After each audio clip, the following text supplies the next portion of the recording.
How are we all doing, guys? We all doing good? Yay!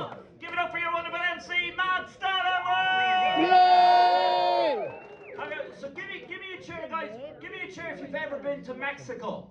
I'm just back from it. Is Mexico not the best country in the fucking world? Mexico's the best country in the fucking world. I was in Mexico, right? And I was in this big open field and I was looking at these pyramids that the Aztecs built, right? And our tour guide was telling us the history of Mexico, about how the Spanish went over there and fucked over the Aztecs, right? And then this guy shouted at our group, "The white man will burn." And everyone turned and looked at me. And I was like, what the fuck did I do? I'm from Ireland. And the tour guide looked to me and said, he thinks you need to put on some sunscreen.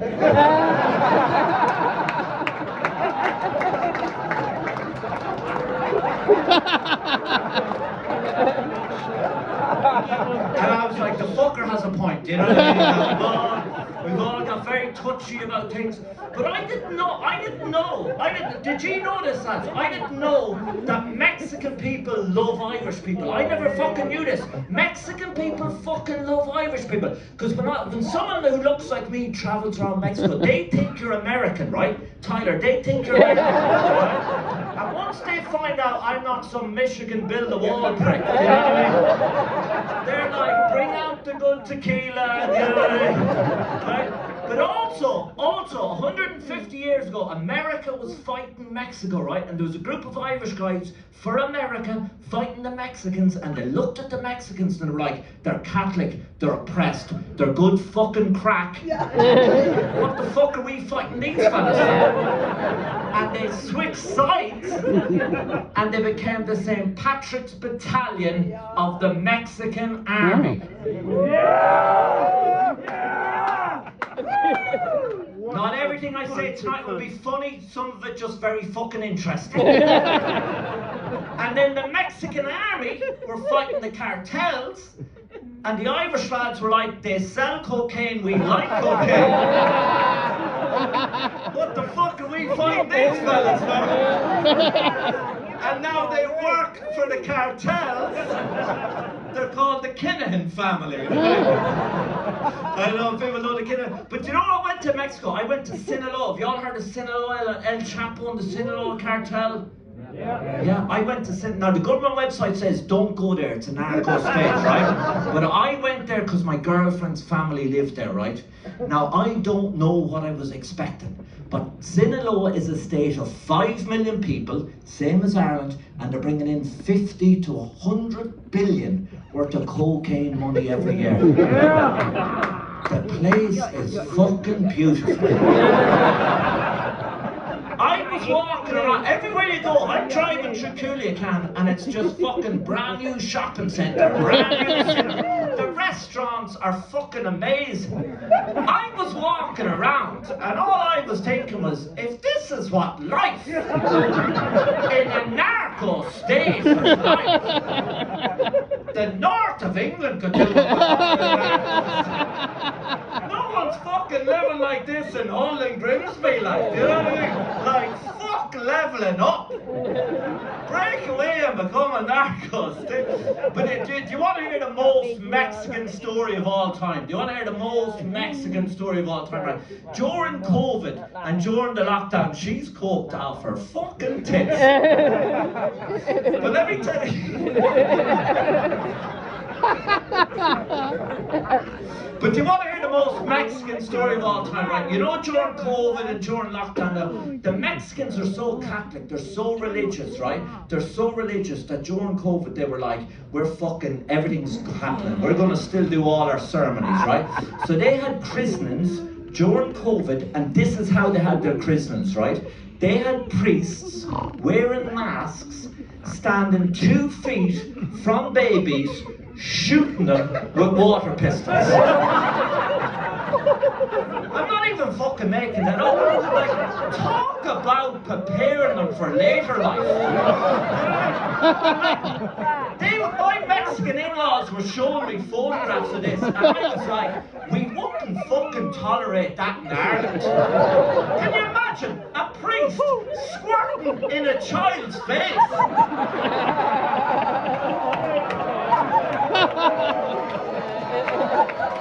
Never again! Never again! Brilliant.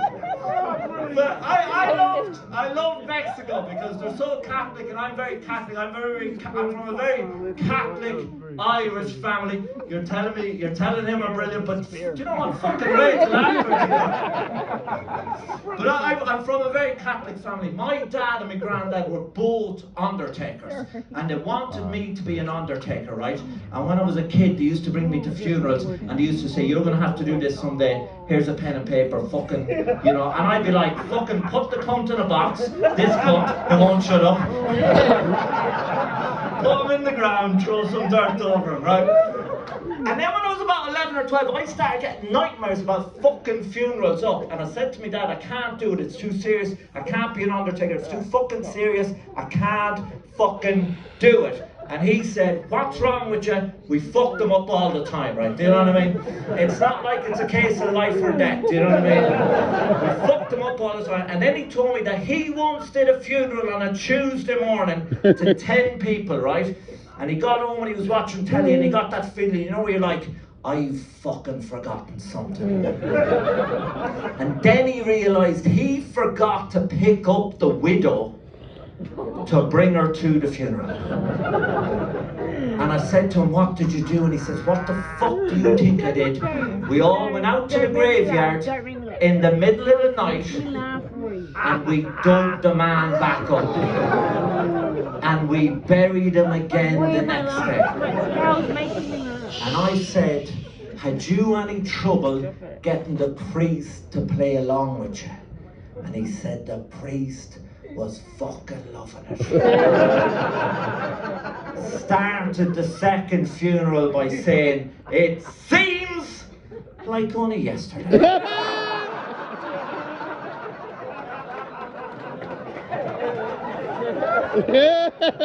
But good crack having an undertaking business in the family. When I was 18, I drank too much whiskey, fell asleep on a couch, and my dad and my uncles thought it'd be very fucking funny to put me in a coffin and surround me with lit candles.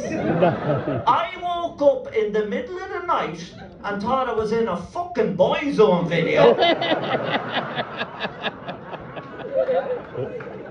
But I didn't follow the family tradition and started thinking I became a pharmacist. Instead, I work for the NHS. Yay! And let me tell you about working in pharmacy. People always come up to me after these gigs and they always say the same shit. They always say, "You work in a pharmacy and you do comedy. I bet you get loads of great jokes and stories for the comedy in the pharmacy." And I'm like, "Are you fucking mental? Like, what the fuck do you think I'm doing in there?" I'm going to work now on a Monday morning and the first phone call I'll get will be is so-and-so OD'd at the Comedy Store. On Thursday night.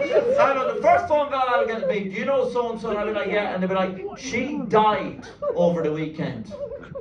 And then some fella will come in and say, "Can you measure my blood pressure? I had a heart attack a couple of weeks ago, collapsed in Tesco, woke up 3 days later with a big scar down my chest where I had major heart surgery."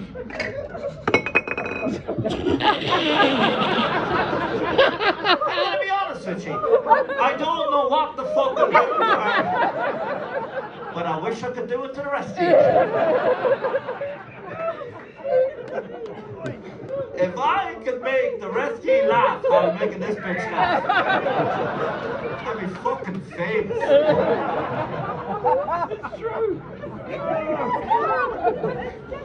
You're gonna piss yourself. What's up with you? You're right. What the fuck's your name? Did you bring a hooker with you?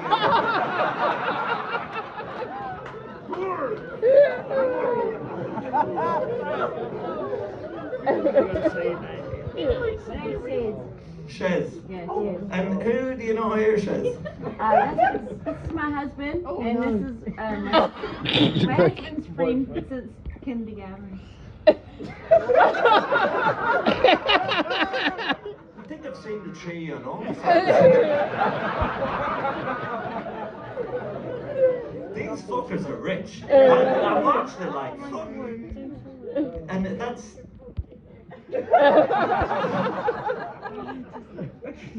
And for any occasion,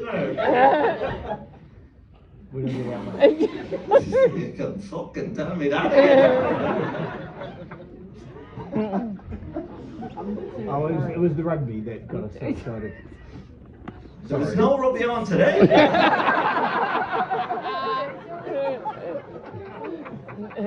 The rugby 2 weeks ago. It's a high. It's a fucking. It's a divorce and a bankruptcy. It's You're the New Zealand people, eh? yeah. Ollie. Apologies, I didn't mean to Is this like fucking? Let's see if New Zealand people can get deported from England. It's complicated. What? It's what?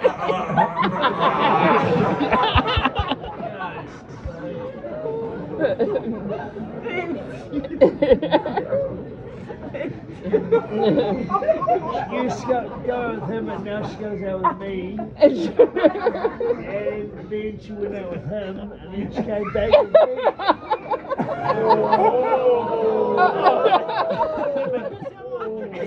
Is this the famous black cocks I've been hearing about?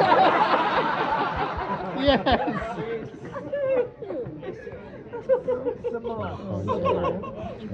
Someone was saying earlier on that New Zealand people are nice. I think the jury's out on that.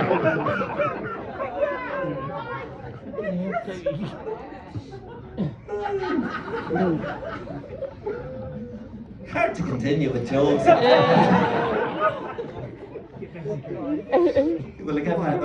Should I get back on track? Yeah. Well, let's say, so I'm a pharmacist. Let me tell you about being a pharmacist. These fuckers all need drugs, right? These fuckers.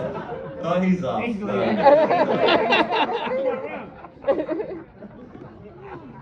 Yeah. Come on, Jack. So let's fuck that right. So let me tell you about being a pharmacist. The first thing you need to know about being a pharmacist is I spend 90 to 95% of my time talking to elderly women, right? And let me fucking tell you about elderly women. You can't fucking trust them. You can't, like, they look nice, but you can't fucking trust them. I was in a restaurant with my girlfriend, we're having an argument. Old woman walks into the restaurant, clocks sides me, starts walking towards me. My girlfriend said to me, do you know this woman? I said, no, but I think she knows me from the pharmacy. The woman fucking saunters over towards us, puts her hand seductively on my shoulder and said, for a second there, I didn't recognize you with your clothes on. Now what she meant to say was she didn't recognize me with my non-work clothes on. But the fucking damage was done. Have you ever tried to convince someone you don't fuck grannies? Honestly, half an hour of denying it. I started to doubt myself, Tyler. I was looking at her going, maybe I did fuck her. Anyway, are we meant to remember everything that happens at work? Is that where we are in this fucking relationship? But give me a cheer if you think your phone is listening to you. Yeah. I'll tell you the day I found out my phone is listening to me. Ever since I started joking about not fucking grannies. I can't watch porn on my phone. Because when I load it up, it comes up, the following videos have been suggested for your viewing. And I'm looking at the phone going, what? But I want to watch Nursing Home RG4. When I haven't seen 1, 2, or 3. Yay! But I recently had a health scare. I woke up one morning, I pissed a bit of blood, right? And I went to the doctor, and the doctor said to me, I'm not fucking joking with you. People say you can't get a GP's appointment. Let me tell you, you ring up the doctor and tell him you're pissing blood, they'll fucking see you, lads, right? And I went into him, and he said, listen, this is what we're going to do. We're going to put a camera down your willy. And I was like, no. You fucking listen to me. And he said, will you relax? The camera's really small. Yeah. It's about the size of a pencil. And he put it down there, and all I kept thinking to myself was, pencils are fucking massive. Like, they look small. Put one on your cock, like, they're fucking huge. There was a guy in the waiting room, and the nurse said to him, have you any allergies? And he said, yeah, I'm allergic to pencils. The doctor then says to me, turn over now, I'm going to put my finger in your bum. And I said, is this going to hurt? And he said, no, but some men find it uncomfortable. Now, I'll be honest with you, quite pleasant.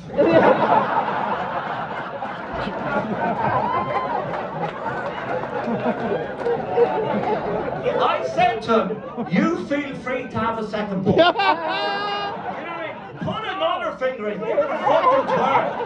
The last thing we want here is for you to be driving home thinking I didn't fully examine that man's ass.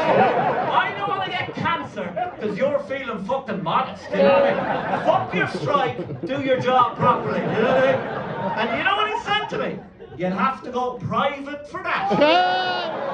I never knew why the Americans love the private healthcare. They're over there getting fucking fisted, lads. And we're getting one finger because of fucking Tory austerity. I'm not marching with the nurses now going, fucking fund it, you bastards. So we can all get the 2 fingers we fucking deserve. But do you know what I did?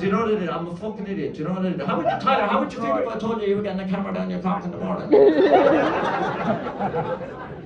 Anxious. I wasn't myself. Normally I'm chilled. I was overthinking. I wasn't myself. I fucking wasn't sleeping. Wasn't fucking eating. Wasn't me fucking self. I was looking down the day before, having a piss, and an idea just popped in my head. Fuck me, lot of bush there. You better fucking tidy this up. Wouldn't fucking tidy it up for my girlfriend. Couple of doctors I never met. Fuck me, I'm landscape gardener of the fucking year. Got fucking carried away. Started off trimming. Next thing I had a razor. Before I knew where the fuck I was snorting a line of coke with a tweezers. Doctor's cool as fuck. Didn't make me feel uncomfortable. But I went swimming afterwards to relax. Came out of the fucking swimming pool in the dressing room. Full of fucking big muscly fuckers. And I did the towel thing. You know, you get the towel thing. I'm trying to get out of me fucking swimming togs into me underpants. I don't want anyone to see me. And I thought no one saw me. And I turned around and there was a fella there with his 4-year-old son. Oh, fucking hell, lads. These 4 and 5-year-old boys, they never shut the fuck up. They never shut. They all fucking think they're James Joyce. It's just stream of consciousness. They all operate in one thing. Give me a cheer if you got kids. Yay! These little boys all operate in the one fucking second. It's all fucking think it, say it, think it, say it, think it, say it, think it, say it, think it. That little fucker turned around and in front of the whole dressing room went, look daddy, he's got a small boy willy like that. Listen, you've been great, Frank, I'm a jackass, thank you!